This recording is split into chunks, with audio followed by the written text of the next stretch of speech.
Hey guys, welcome to Kipoerneke's Corner. I'm Open Watcher of Realms, and I'm going to see about that Knight Arlott, right? He's a new fella. Got a background fight running here. We got 36,960 coins, 6,000 XP potions. Looks like we got 60 of these flawless meteorites, 110 mithril, 360 mischief artifacts trophies, and 360 brave conquest points for that background fight over there. Alright, so let's see. Let's go to the gallery and check out this guy, this Knight Arlott. I think he's a member of the Cursed and maybe the Infernal. Now, can I find him? We shall see. As we all know, I'm not especially visual. I've seen his little thing before. Maybe this is him here, right by the painter. That's him, Knight Arlott. Good job, me. Managed it. Okay, so it's the Gravekeeper. He is in fact a member of the Cultist and the Infernal factions. So he's a 5-star defender. It's got magic over here as his damage type, right? It says, a paladin who died in betrayal, now the spectral leader of the immortal city. Leading a legion of the Forsaken, he awaits in an eternal prison to exact vengeance upon Commander Olog, who abandoned them.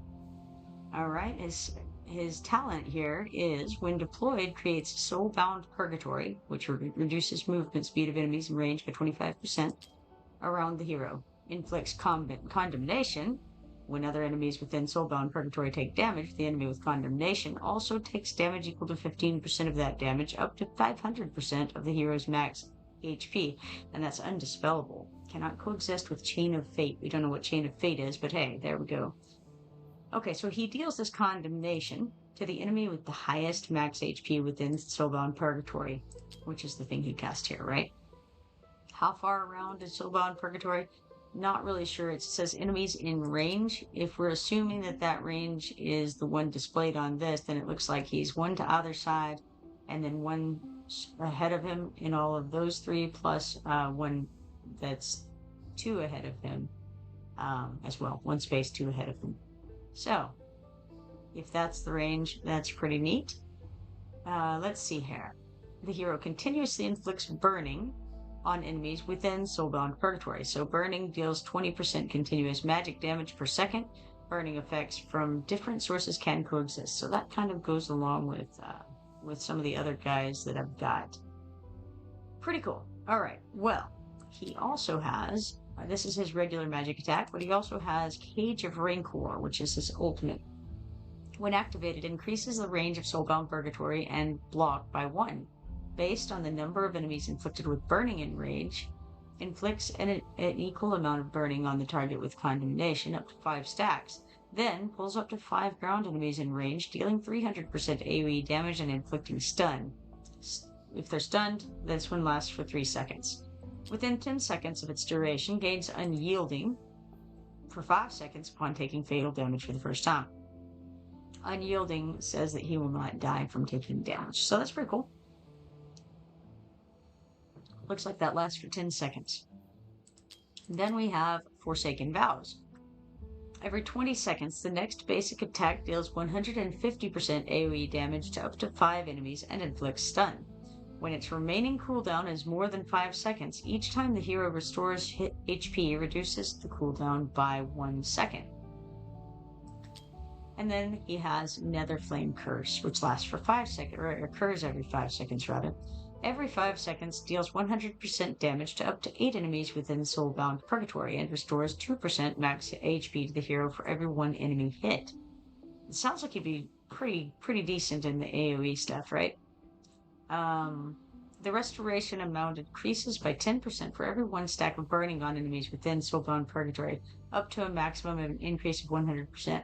Now I'm going to point out that the restoration amount increases by 10% for every 1 stack of burning on enemies. It doesn't say that he has to have put that burning on the enemies. So if you have a whole team and they're all dealing burning damage, right, then this can stack up pretty quickly. And all you would need is 10 stacks of burning in order to hit the max of 100%. So that's pretty good. So you're going to be doubling your damage if you have enough of that on there. That's pretty cool. All right. So let's see. he also has some awakenings here. Awakening 1, Soulbound Purgatory inflicts vulnerability versus magic damage on enemies within it, and that would make them take 20% more magic damage than otherwise, which is pretty cool. Also, I like that. That would be good for very many of the fights. Like I see some potential in both single target and AoE fights here. And by single target, I guess I mean boss fights. So single target boss fights and also AoE fights. So then we have Awakened 2, HP plus 1200. Awakened 3 does, it says enhanced. When Netherflame Curse hits the enemy with Condemnation, triggers 3 extra times of damage and HP restoration effects. That seems like it would be pretty cool. Then we got the 4th Awakening, which reduces all damage by 8%. Pretty good. And Awakening 5, during the ultimate, increases Condemnation's damage to 30%. That's cool. So instead of it being 15%, it'll go up to 30%. When other enemies within Soulbound Purgatory take damage, the enemy with Condemnation also takes damage. And I think that is the one with the highest HP, I think. Now, what is Chain of Fate? Did we see Chain of Fate? I don't know that I did. I did not. So what is Chain of Fate? I wonder. Maybe it's something that some other hero has, I suppose. Let's check out his storyline here. Left Behind. What have they done to you, brother of mine? That's from Olag. Arlott was never meant to be the kind of man history remembers. He did not inspire loyalty with speeches or bend wars through brilliance. He endured. While Olag planned and commanded, Arlott stood where the line broke, taking wounds meant for others. Their regiment, full of holy knights of the Yalnar, followed Olag, but it was Arlott who kept them alive. Steel, silence, and obedience. These were his creeds. When word came that the regiment was to purify the immortal city, Arlott recoiled. The dead there did not sleep. They lingered, tangled in old wars and older curses. This was not a battlefield. It was a wound that refused to close. He voiced his objection once, and only once. Olag dismissed it. The order was given. Arlott obeyed. The city swallowed them whole. The earth split, the dead clawed free, and the regiment was torn apart in the dark. Cut off from the regiment and overwhelmed, Olag survived as his men begged him to flee. Arlott did not. He died, standing over the bodies of those who had trusted them both, cutting until his arms failed and the night dragged him down. When he rose again, it was not in salvation. The nether gods does not release what he kills. The fallen were bound to the soil, aware, furious, and trapped. And so the regiment was reborn, with Arlott at its helm. Now he walks its grounds in silence, blade dragged back from the grave and sharpened with hate. He remembers the terror in his brother's eyes that night, their screams, and he can see the pale gleam of his commander's armor fading into the dark. Oh yes, he remembers Olag well. Now, Olag has pulled himself from many nights at the bottle, vowing to reclaim the souls of his lost men. He seeks redemption, dreams of forgiveness. But should he indeed summon the courage to return to the city, he must answer to the one who awaits him among its graves. All right, brother to Olag. Interesting.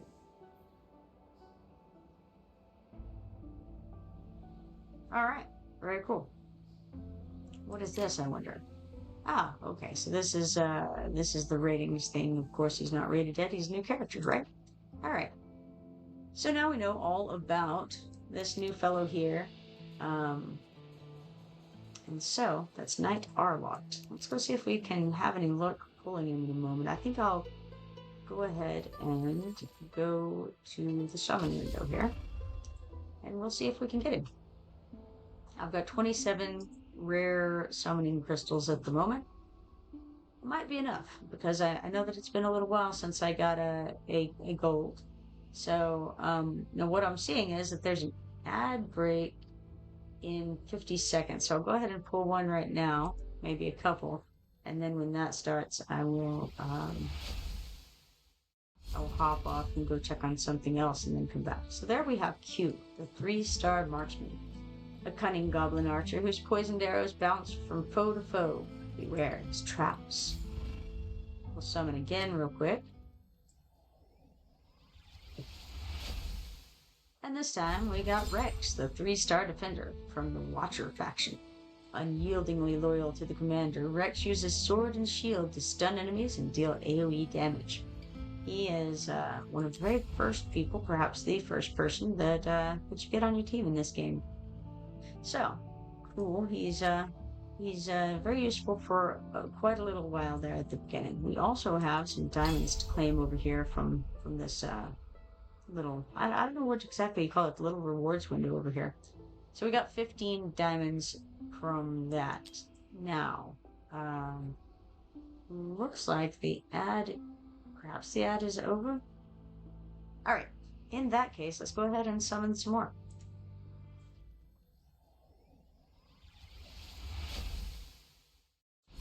Alright, we got Ryder, the 2-star fighter. Obsessed with Arlo, this double-bladed warrior mimics his every move, can heavily increase his own attack. Summon again.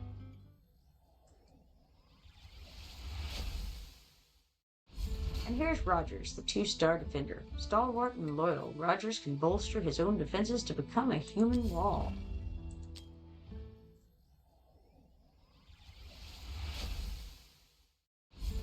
And here's Spring, a 3-star healer. As rejuvenating as the season itself, Spring can heal multiple units at once.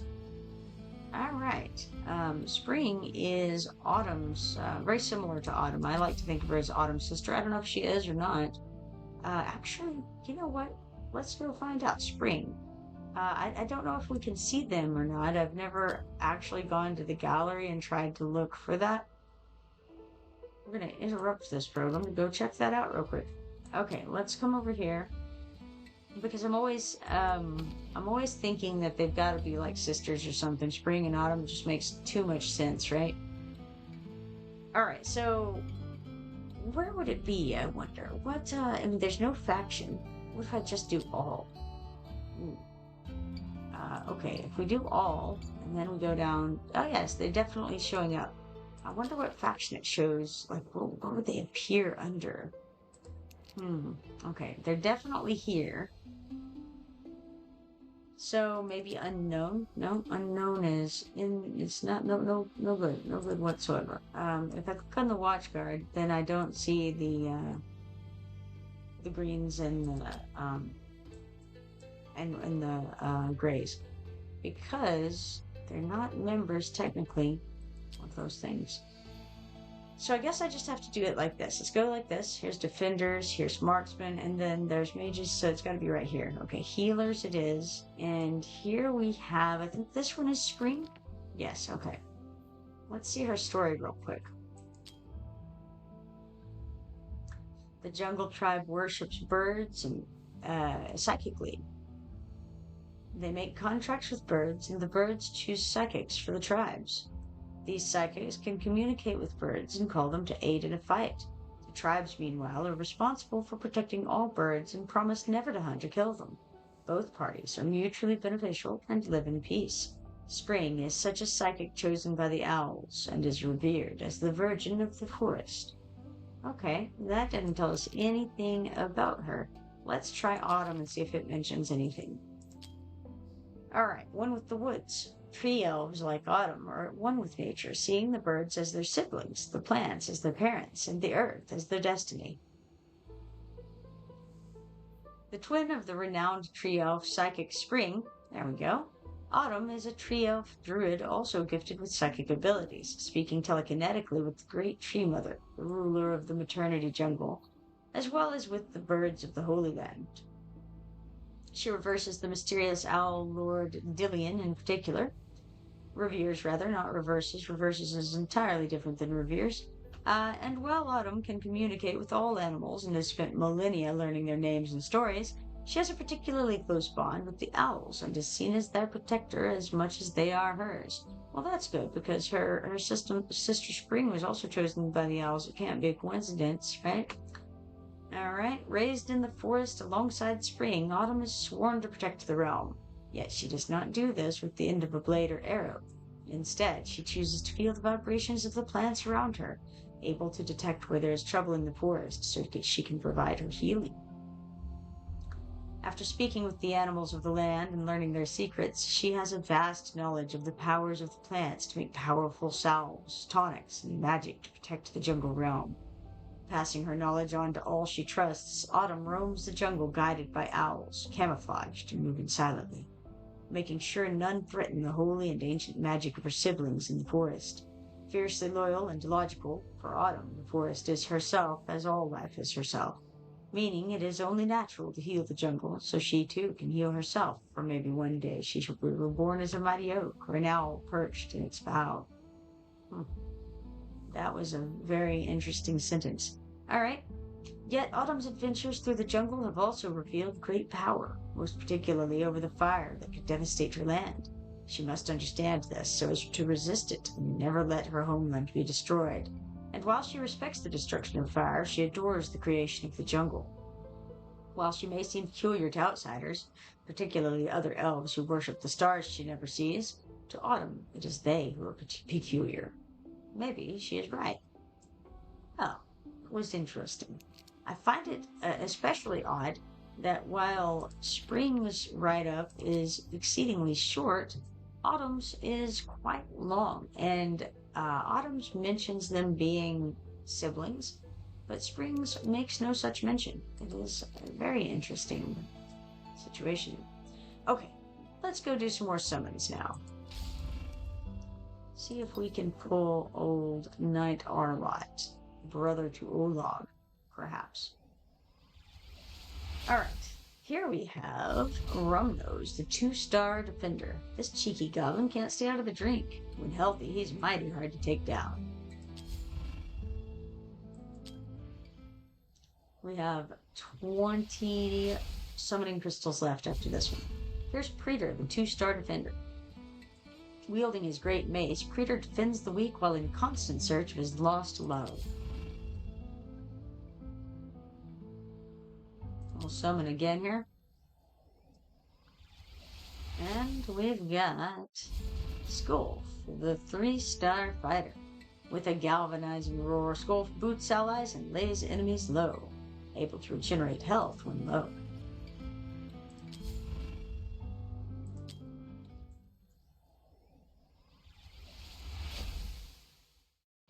And Voltus, the 3-star mage from the Cultist faction.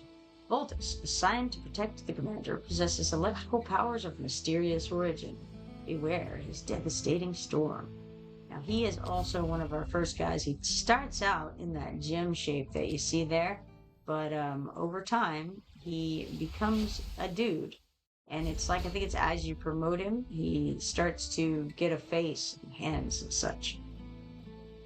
Here's Rogers, the 2-star defender we saw earlier. Stalwart and loyal, Rogers can bolster his own defenses to become a human wall. And so, following up on that, we have Preeter again, the 2-star defender who is out there roaming around looking for his lost love. I need to find out more about that guy sometime. Then we've got Spring again, the 3-star healer we saw earlier. Sibling, it turns out, to Autumn. I was right about that. She's the lesser sibling, to be fair, because Autumn is significantly better. And here we have Duradel, 3-star fighter. Elf? Vampire? Both? Duradel's surge skill does massive damage and restores HP. Talk about versatile. Never really played with him to my recollection. I certainly have him plenty of times, but I think I've just always had better options. Here's Ogrel, the 3-star fighter, the epitome of a berserker. Shields won't help when he enters Rampage. Again, I'm not sure that I've played with him either. Maybe early on, but I don't remember it. And here's Aaron, the 3-star healer. I actually used him just the other day in an Immortal Codex simply because he has a Dispel, and that is useful in the one I was doing, which I can't remember the name of it, but it is important. You've got to dispel Aona so that she doesn't, so that she can get healing some more and all that. So Aaron, 3-star healer, gifted if not impatient. Aaron uses AoE to heal units and provide debuffs. So yeah, anyway, I did use him. I don't know if it did any good or not, but I used him. Ah, Creeder once more, that 2-star defender who's out there just looking for love in all the wrong places. And once more, Creeder returns. He's adamant about it. He really thinks that his lost love is nearby. He's circling the block, he's checking door to door, and we just keep seeing him. And here's Hayden, the 2-star fighter, following him up. He's hulky and tanking. This trusty warrior can reduce hero summoning costs. Maybe you can help find Creeder's lost love. And there he is again. That dude just keeps on turning up. He's like a bad penny, you know? Alright. He's on a mission. Oh hey, we have a purple thing. It's Scorch, 4-star fighter from the Infernal faction. Hot-tempered scale-kin fighter who burns enemies with a jet of AoE fire from a snapping maw. Although it feels like he should be good, I think he's not all that great. We got 50 diamonds for sharing his picture though, and that is worth something all by itself. So let's summon again. We've got 7 of these rare summoning crystals left. We still have plenty of diamonds if necessary. There's Liam, the 2-star marksman from the Piercer faction. Unshakable and accurate, Liam can attack multiple enemies simultaneously from an impressive distance. He is one of the best greens, if not the best green in my opinion. I heard from someone that he used to be a blue, so he used to be a rare, and he was downgraded to a green, which makes some sense. Here we have Nash, the 3-star fighter. His name hits the nail on the hammer head. Nash eviscerates multiple enemies at a time with his morbid club.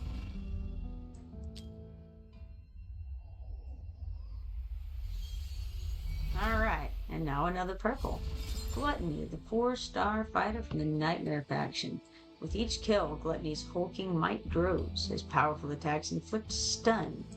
Yes, he is okay. He's a member of the Nightmare faction as previously mentioned.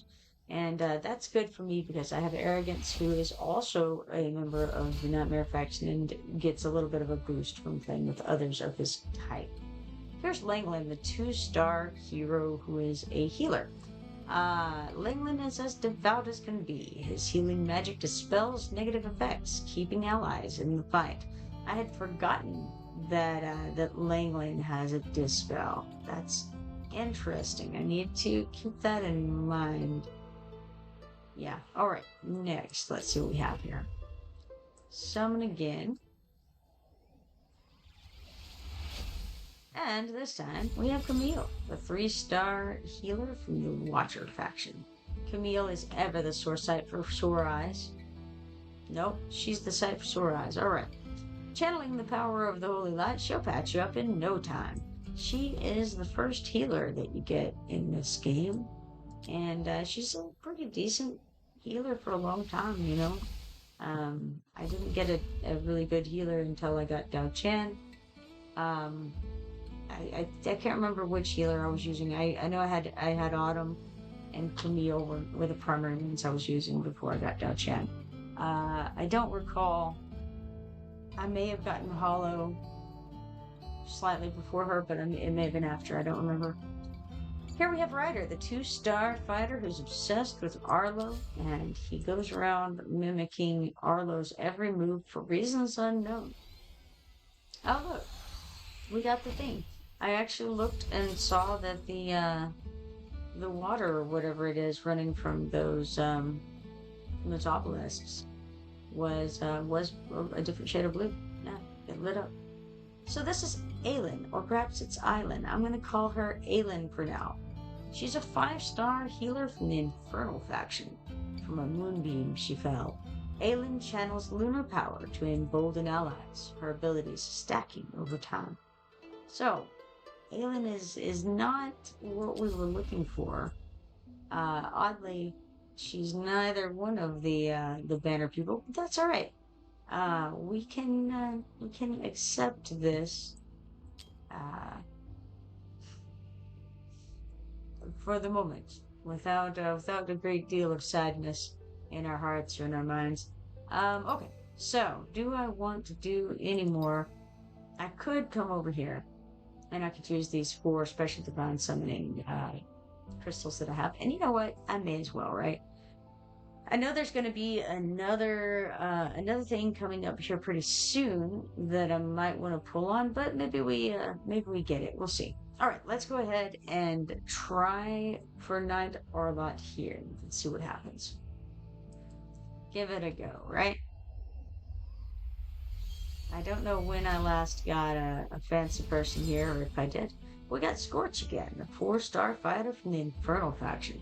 A hot-tempered Scale-Kin fighter who burns enemies with a jet of AoE fire from his snapping maw.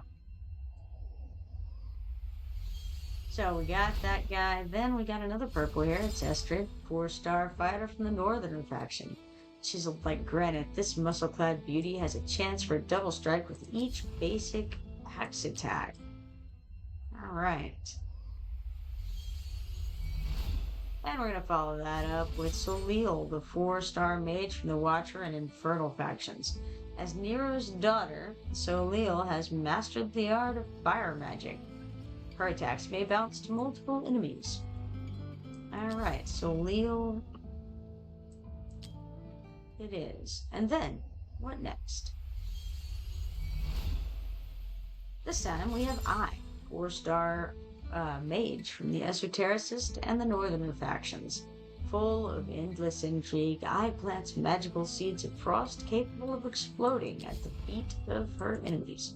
We're now out of those, but I'm curious, where am I at in this summoning method, I wonder? So let's see, on this one, it guarantees a legendary within 20 summons. So let's see how long it's been. So the last one I got was very, very recently. It's only been 5 summons since then, and it was this girl here. I think she might be... I'm not sure who she is. I want to say she's Rosalia, but I could also definitely and easily be wrong. So, she may or may not be Rosalia. But we'll come over here to the cook and see if we can get anything fun here. So just so you know, from this mystery reward right here, it costs 1 of the seashells, 1 of the volcanic salts, and 1 of the birch sap. And you can get 1 of these legendary summoning crystals, 1 of these ancient summoning crystals, 1 of these rare summoning crystals, 10 ancient summoning crystal shards, or 5 legendary summoning crystal shards. And so we're going to grab 1 and see what we get in this case. It is 5 legendary summoning crystal shards. It was our haul from that, as it were. Let's check and see. No, we can't put any together. No time for that. However, I can do something else. Come over here to the trading hall and see if there's anything exciting here. We do have this, which is Polar Winter, giving us 1 legendary summoning crystal shard, 1 ancient summoning crystal shard, and 20,000 hero XP potions. We also have Grand Banquet. Grand Banquet gives us 1 legendary summoning crystal shard, 40 mithril, and 100 stamina. I think I'll also take the Last Farewell, and that'll give us 30 legendary skill dust, 1 ancient summoning crystal shard, and 2 5-star psychic power shards for that. Plus, how's about Polar Winter over here, which will give us 30 legendary skill dust, 1 legendary extract, and 1 rare summoning crystal. Cool. Seems fine for now. We will go check in storage. Still can't put anything together. But we did get 1 rare summoning crystal for what that's worth. Let's go ahead and do it. Why not? Alright, so that was Halder, 2-star fighter. As a traveling mercenary, Halder seeks to repay a debt that saved his very life. We should have gone, actually, because I just hit a legendary. I should have done this crazy invocation of spirits with that, and not the special invocation, because it increases our chances of getting something. Essentially, it doubles our chances of getting a legendary, which would make sense to do that. Now, I never do the summon by 10, because normally, I like to do them 1 by 1. It just is, I don't know, everything is better that way. And probably I shouldn't do a 10 buy on something like this. But you know what? It seems like it might be a fun thing to do because I do need to get some of those. There's some like achievements you can get from doing the 10 buys. And while this may not be the smartest time to do it like that, I think I'm going to anyway. We're going to pull one time on the summon by 10 and see what happens. We use 880 of our diamonds for that. Let's see. Let's see how it goes.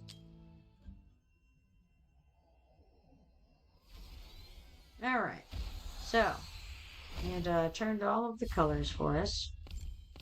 And we have many a fellow on here.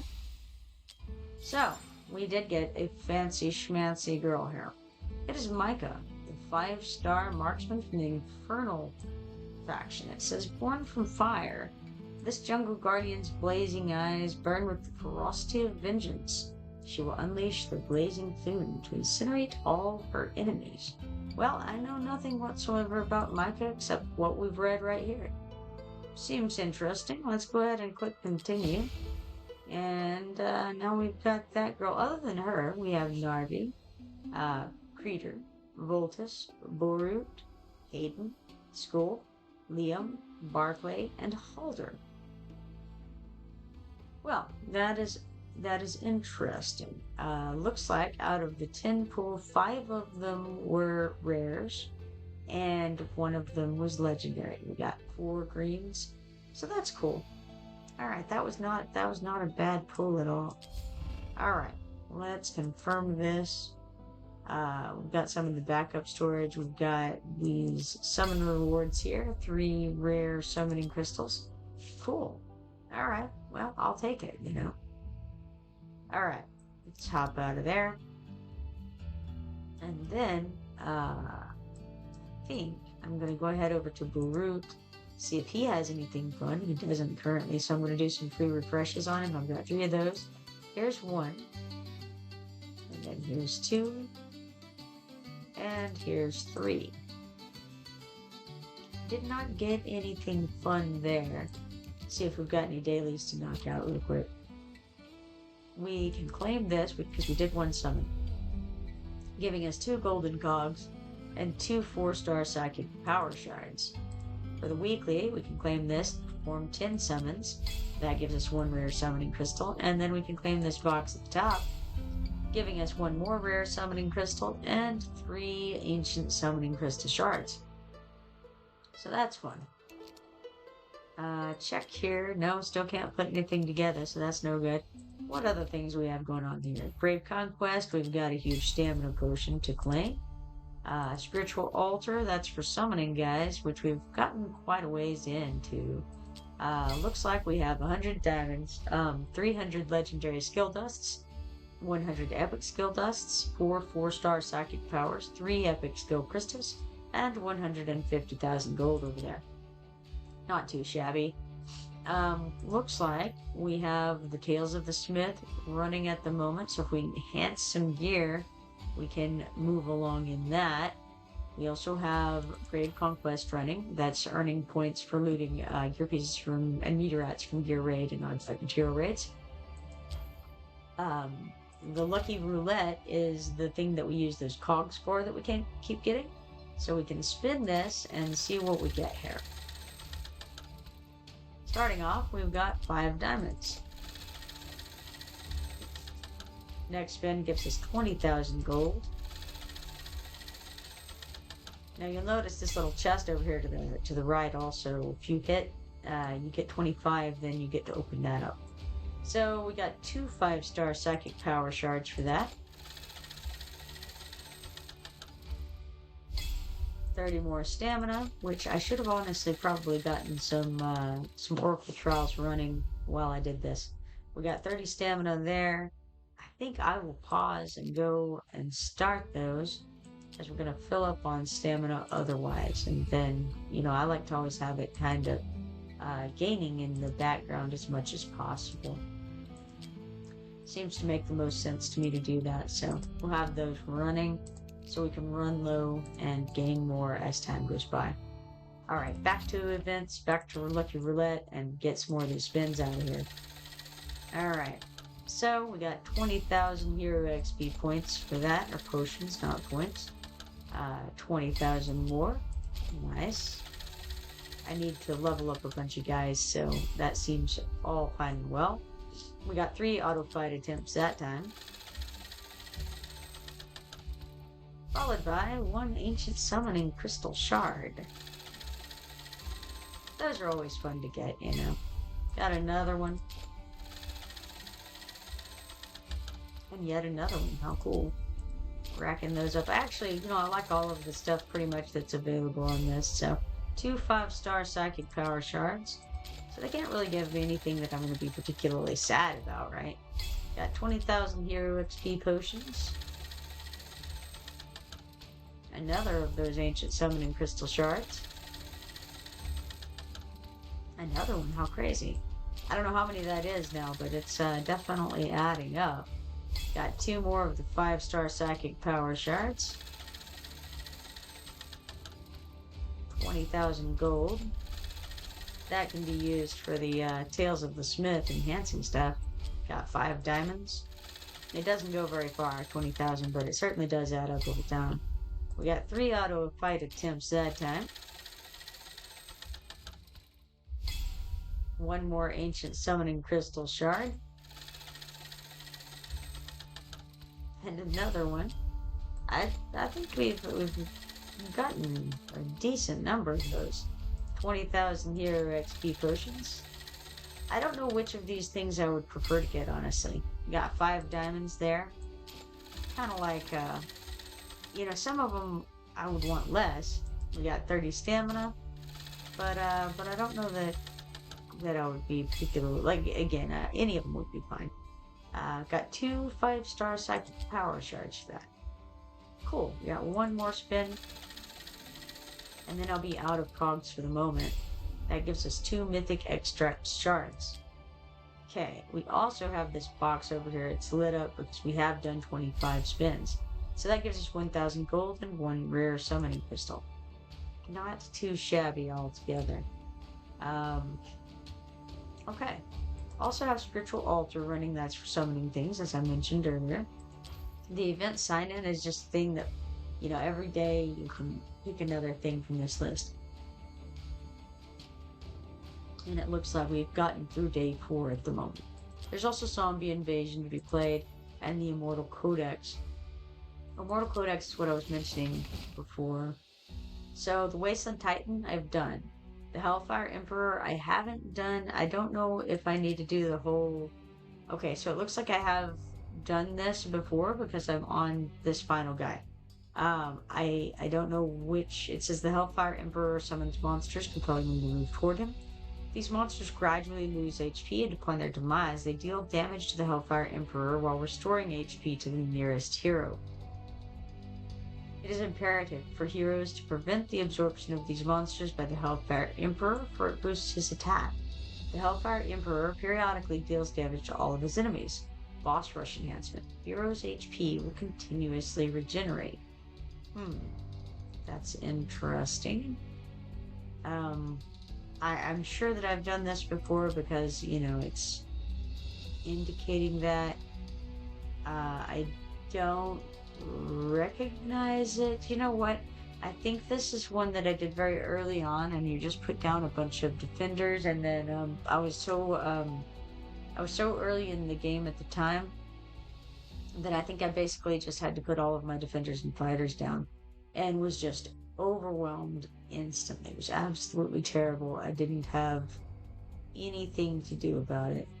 I believe that's when I did this before. So that's cool. Well, I don't want to do it right now. It's already 12:30 and I've got to try to get to bed, but it's interesting that it's open, and hopefully soon I will be able to do that. I would like to. The Wasteland Titan, that's the one that has all of the Aeonas, and you want to put down your healers, and you want to have some people who dispel, because you have to take the detriments off of the Aeona statues so that they can be healed and so that they can deal their damage. Looks like my rating on this is an A at the moment. I definitely do want to give it another go uh, while it's up, but again, not tonight. Have to try to get more sleep than I have been.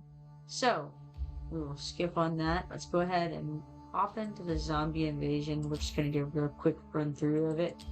Um, Again, I'm not going to do anything too crazy. It looks like I have the potions tools in there, meaning that we get boosted potions that essentially basically they cost less for the potions, and we get benefits from getting them. So we're going to try to go, since we had light on there, so we're going to try to go light and dark if we can.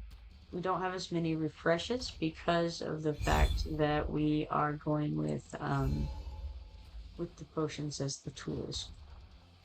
That that changes how many refreshes you get and the ability to use those. Or not to use those, but to get more of them. I apologize. And again, since I'm going to be doing this relatively quickly, I'm going to just be going for things that will stack for the most part. So if I see something that does like damage plus 40% like that, I'll be getting damage plus 40%, but also decreasing like cooldowns or increasing range, things like that is going to be the direction that I'm going to go with this overall. Those shall be my picks. And so even if I am stacking things, it won't matter because the things that I'm stacking will be at least partially stackable as opposed to just useless. Let's go with the light damage here and attack plus 40 simply because I can afford that in addition to what I already had. So we'll go with expanding tornado range because it stacks. We'll go with we're gonna go with damage plus 40% even though it's only for Spring of Sticks. Let's do dark damage plus 50%. It also reduces the enemy's attack speed. That part isn't the relevant part, really. Let's expand Spring of Sticks' range. Let's see what we're looking at. We've got Lightning Chain at the top, followed by Blazing Bolt, followed by Tornado, and then the last is Spring of Sticks, and that's on the damage being done at the moment. It's always kind of good to see, you know, how your stuff's performing. When you're spending more time on it, it makes more difference. When you're just kind of getting moving along through it, then obviously it doesn't matter as much, but it's still useful to know.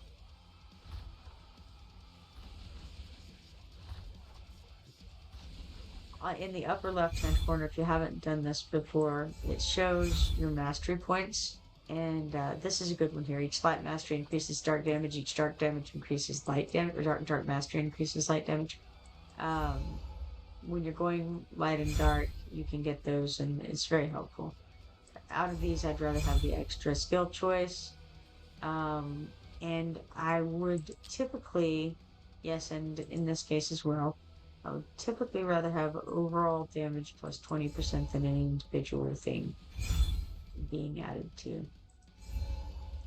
Especially when I don't know if I'm going to, you know, be going toward, I'm certainly not going to be going toward any particular mastery having more than any other at this time. So anytime it says extra, if it summons one extra, then that's going to stack as well. So helpful.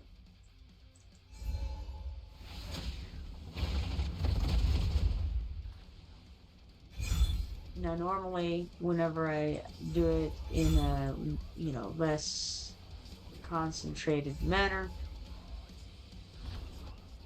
or a manner with less concentration anyway, I don't really expect to get higher than around wave 25, just because you know, I'm not paying as much attention, and therefore it makes sense that I won't do as well overall as I normally would. But you know, you never can be sure.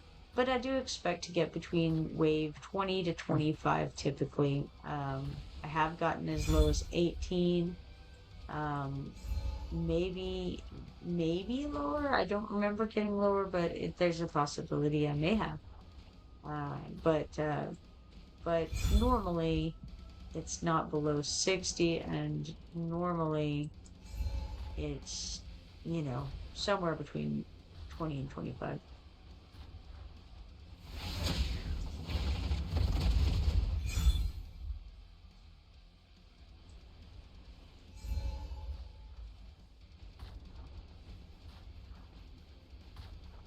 All right, looks like we've got an ad starting in 50 seconds here for those who are waiting on tenterhooks.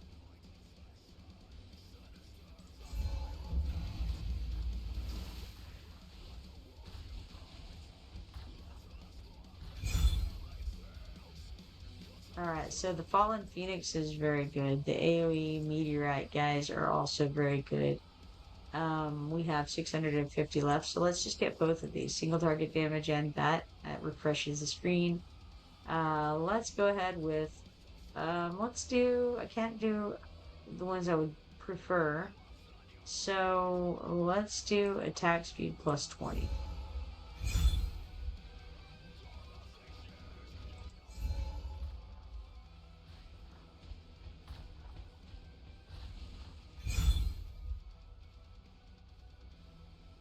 All right, so we'll go with attack speed plus 10, and we'll raise the monster's attack by 20% on the assumption that they're not actually going to make it to the gate.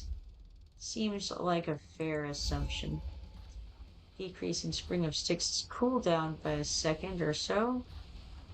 That's always beneficial. More Springs of Sticks are better. This is the Phoenix. The Phoenix is the one sending out all of those tornadoes hither and yon.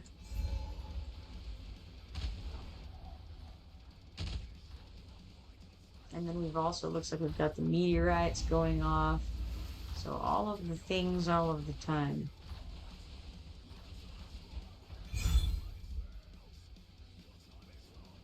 We've got plenty of coins again. So we got all the things there. Damage plus 15% seems fine. The more generalized the damage is, the happier I am about it. The more specific it gets, the less important that is to me.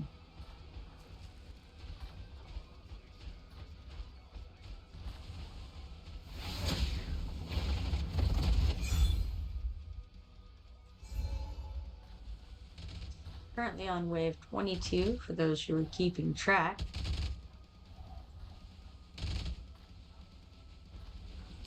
And we're at Tornado at the top, followed by Blazing Bolt, then Spring of Sticks, then Lightning Chain as far as damage dealt. I'm not sure if I've seen Tornado at the top prior to now. I could be wrong, I might, but I might have seen it, but I don't recall seeing it. I'll just say that. How about that? Go with an extra skill choice here. Dark damage plus 40% seems fun. Ultimate effect duration increasing seems also like a grand plan. We got Dark Mastery plus 1, Dark Damage plus 30. I don't know if I've gotten the Dark Burn potion or not because I haven't paid enough attention, but we'll just get all of it. Another Dark Mastery, sure. Followed by more Dark Damage, heck yeah. And a Luck plus 8, seems fine to me. I think that boss may have struck the fence. Not sure. Kind of wish we could click on the gate health and have it tell us what percentage it's at, just so that we have some idea.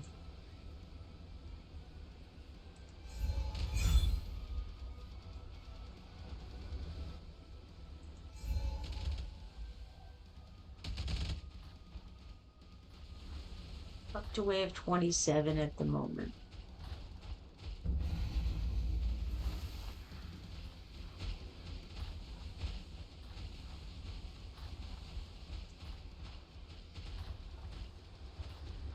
boss is coming in. He's definitely hit the fence. He hit the fence pretty well there. Nasty, nasty attack happening. It's all just looking terrible at the moment. Let's get some light damage. Actually, we're just going to go across the board and get all of the things. And then what? Pretty sure we already got the dark burn potion. We can restore 10 rage per second, sure. Try to get some of these things going a little bit better. We'll see. Those meteorites ought to help a little bit. And of course, Spring of Sticks across the board, plus some tornadoes of sizable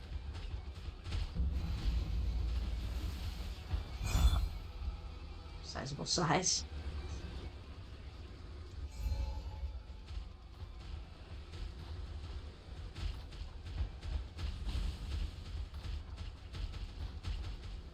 Looks like the ultimates kind of went off there.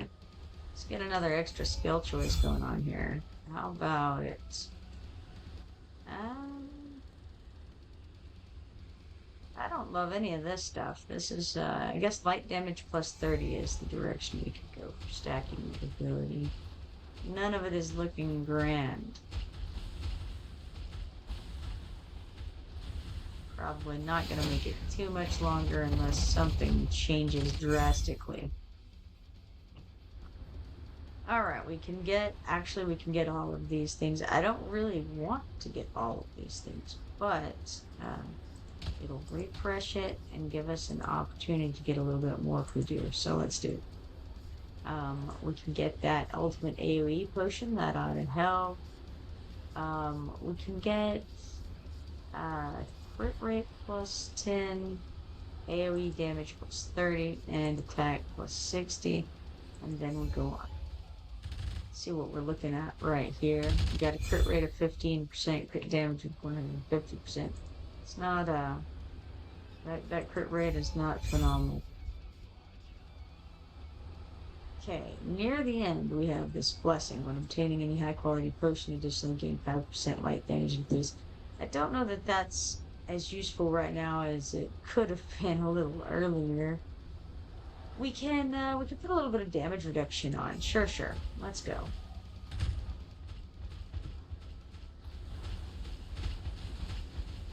Could help a little bit. On wave 36 at the moment.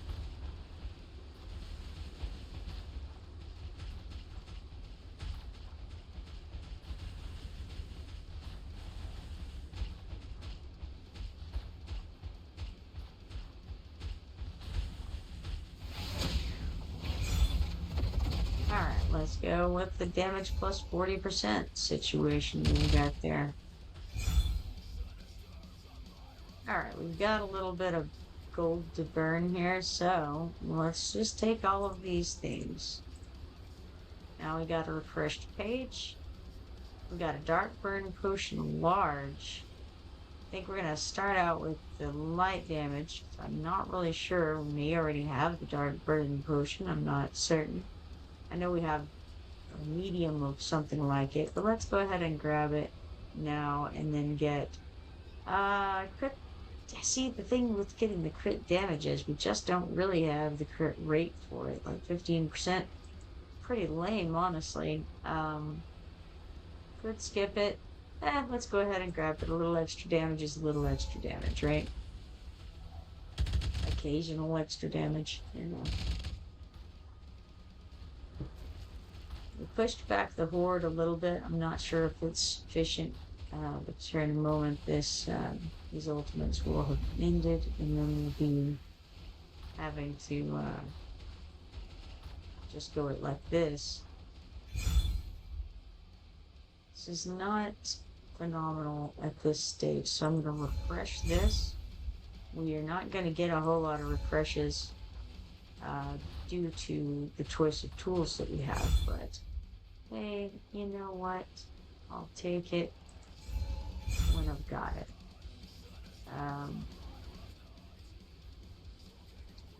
I don't know about all of this, but I suppose I'll take the tornado thing over there. Give us an extra 20% damage. Definitely have the large dark bone potion at this point. But again, it's one of those situations where we just are going to take all the things across the board so we can get some new things. We don't need the medium potion, we already have the large. Physical damage isn't useful. We can do the dark damage plus 20%. And we can go ahead and get the luck potion for next time, assuming there is a next time. Gotta try to plan for the long game right now, even if there's not much of a long game plan for it. We'll see.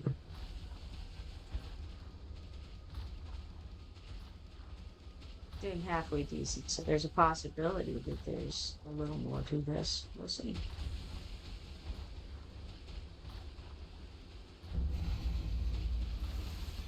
We're at wave 44 at the moment. Let's get this dark mastery. Actually, I'm going to get all of these items again to get a new screen up. Don't need that large dark potion. But I would like this dark damage plus 30%. That seems very, very good. Alright, let's see here. Let's go with tornado thing there. Why not? We got Fallen Phoenix Rage.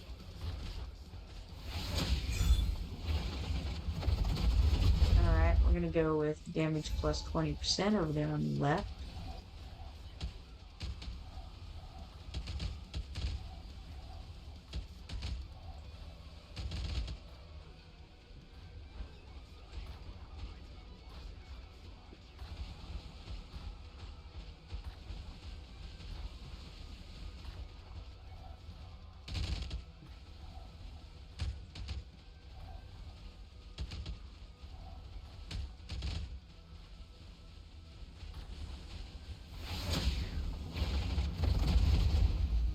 Alright, so we're going to make it to the next little bit of choices in a second.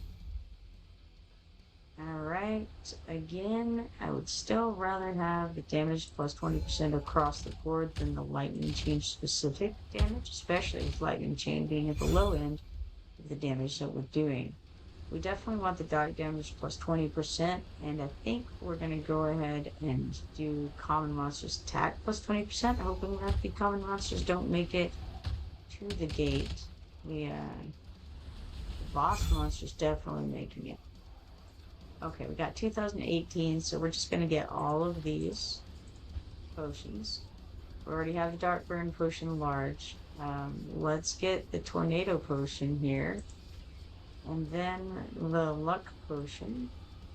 Now we still have 330 left, but nothing really to do with it. That physical damage won't help us in the slightest. And of course we already have the dark burn potion. So let's skip this and save our coins. We'll see if there's a next time. If there is, then we'll be able to use it. The odds, I don't know, we'll see. It doesn't look really good because we're getting overwhelmed. We'll see.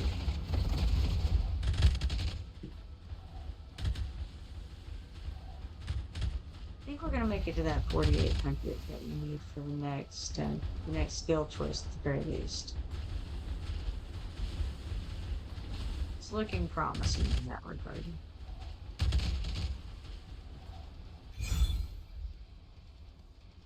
Alright, so we got a damage plus 50% right here.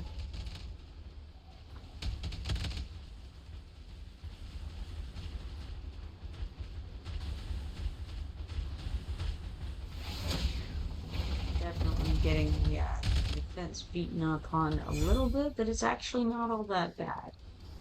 Again, we're going to just go straight across getting all the things. Refresh that screen. Okay, dark burn potion we definitely have. The regular burn potion I don't think we do have, so let's grab that. And then we'll go ahead and get the AoE damage and the attack potion. I could get the dark burn potion, but even though it would refresh the screen, I wouldn't have enough left to get anything else.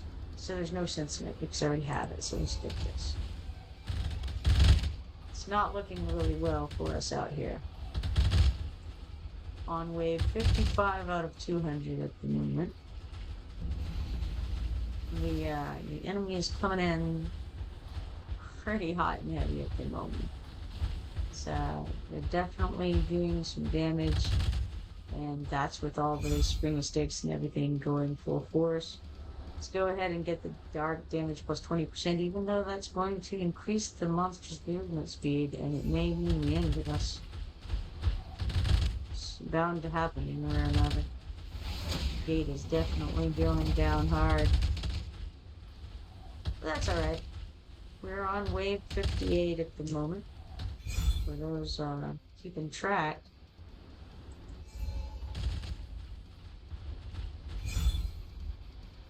Again, we already have this, but I'm just going to go straight across and grab all the stuff. Get this next screen out. Winter's Bite could be useful.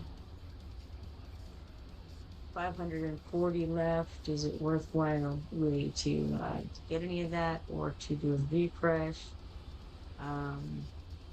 Could use a refresh, and it might be helpful. Maybe we get something worthwhile, maybe we don't. Let's see. We could put up our crit rate and the Dark Mastery, so that could be useful. Crit rate by 10%. Sure, let's give it a go. Alright. Reducing fire damage is not helpful. So let's double the Spring of Sticks' damage frequency. That gives us Domain of Sticks. Deals 150% dark AoE damage to all enemies, knocks back all enemies, and inflicts slow on them. That happens every 20 seconds. It's a very nice ability there.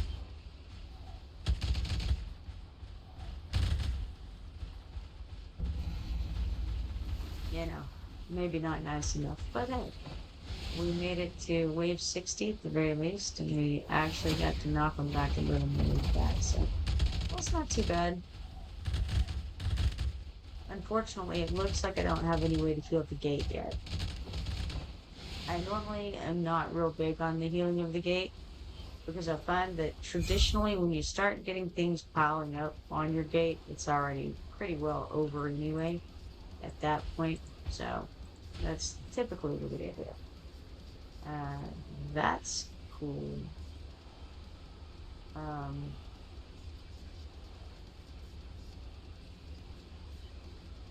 Trigger lightning strikes, enemy gold drops should double, then 5% of gold is converted into attack. Yeah, let's go for it, why not? Late in the game to get it, but oh well.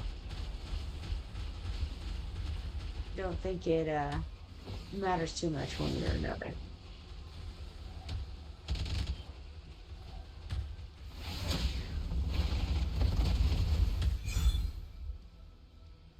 Alrighty, we got a Light Master +1, sure, me as well.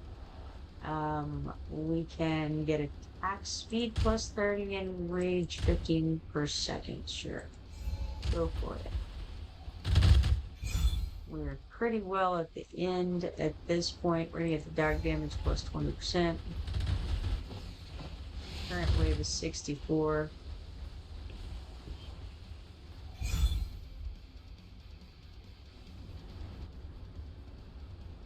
Let's see what we're at. Looks like dark is at the top, so let's give that another 20%. Alright. Not too shabby, all things considered. Alright, so successfully reached wave 65, and we got Spring of Sticks at the top, followed by a Tornado, then Blazing Bolt, and then Lightning Chain. Alright, very good, very good. Complete. And then we close this, we go to quests, and oh, I guess I haven't done much in this one since it came out this time around. Challenge 1 time daily during the event gives us 10 auto fight attempts. Challenge 6 times during the event gives us 10 gleaming meteorites. Eliminate 96 waves of monsters during the event gives us 10 gleaming meteorites. Eliminating 128 waves of monsters during the event gives us 10 ancient summon crystal shards. Fighting for more than 24 waves in endless stage gives us 10 gleaming meteorites, and fighting for more than 32 waves in endless stage gives us 10 ancient summoning crystal shards. Excellent. Looks like I'm only 10 waves away from getting whatever this one is. 10 of these more gleaming meteorites. Cool. Excellent. So, that took longer than intended, but that's alright. Let's go ahead and claim this background fight reward. We've got 36,960 coins, 6,000 XP potions, 55 flawless meteorites, 111 mithril, 330 mystery of artifact trophies, and 330 brave conquest points for that. In our storage over here, we have some shards to piece together. We have one of these lovely ancient summoning crystals. Excellent. Get out of there. Over in the Gold Dragon Pass window in the weekly quest, we have performed 10 summons, giving us 750 Gold Dragon tokens, and leveling us up to 59. We also cleared Faction Trial on any difficulty level 10 times apparently, and so we get 1,125 more Gold Dragon tokens, leveling us up to 60. Over in the level rewards, we've got a couple to claim here, and they're both smoldering scales, so we got 10 of them instead of 5 per level. Well, it was 5 per level, so we got them both at one time. 10. Let's say, math. Alright, over in the mine, we have 2,700 gold, 2,400 XP potions, 8 stamina, 1 auto fight attempt, and 4 mithril. Speaking of which, cross swords that is, I need to go check on the arena and see the situation as it stands. We do have one arena permit that we can use, and we have a refresh, so let's do it. Okay, yeah, it looks like we can try to fight against Mad, right? Mad has 347,062 BP. We have 379,693 BP. So let's give it a go. How about that? They have Nezha and Sun Wukong and Hollow and Baron, and I think that might be like Valderon or something like that. Possible. I might have named them all, and I might have been wrong. Let's see. It is Valderon. Hey, I'm learning things. Valderon has Diabolic Manifestation, gains 1 stack of Chaotic Vitality. When Potent Surge reaches its maximum, gains 2 stacks of Chaotic Vitality.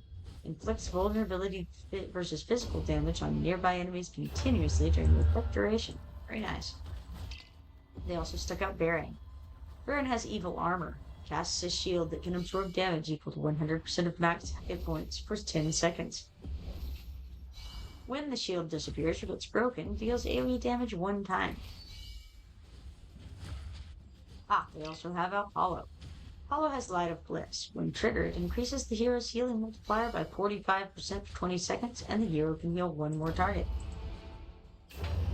Getting slaughtered over there is all I know. Here's Nezha. Nezha's good under damage. He has Red Lotus Revenge. When activated, increases attack by 60% and expands attack range to create Windfire Whirl, lasting for 30 seconds.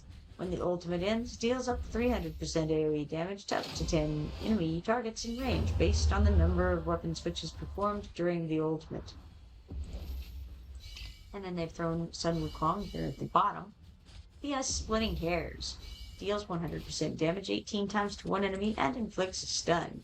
He also has some clones that he can throw up around himself. It's very nice. We're getting absolutely slaughtered by these folks, gotta tell you. So, Mad has won this particular battle. Mad has 347,062 BP. And stats show that Voltron did the most damage by far, with 12,708,900 damage. After that, interestingly, comes Nezha. Nezha was put out later in the game, and yet still did 5,886,240 damage.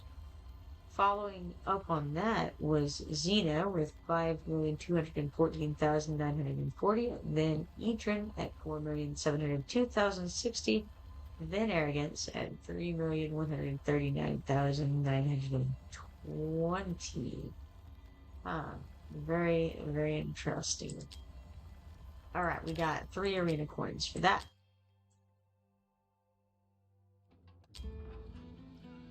Hop on out of there.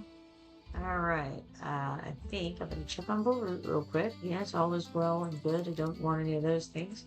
What about the quests over here? I've got all those for the day. All is well. And so I think I will start some background fights over here. Mystery of Artifacts. Go ahead and just max that out. And then I better take off and try to get some sleep for all of it. As usual, it was a pleasure streaming with you guys. And hopefully I will see you next time. If you're not following me, be sure to follow me so that you can turn on notifications and see the next time I go live. For now, have a good night, everybody, and hope to see you tomorrow.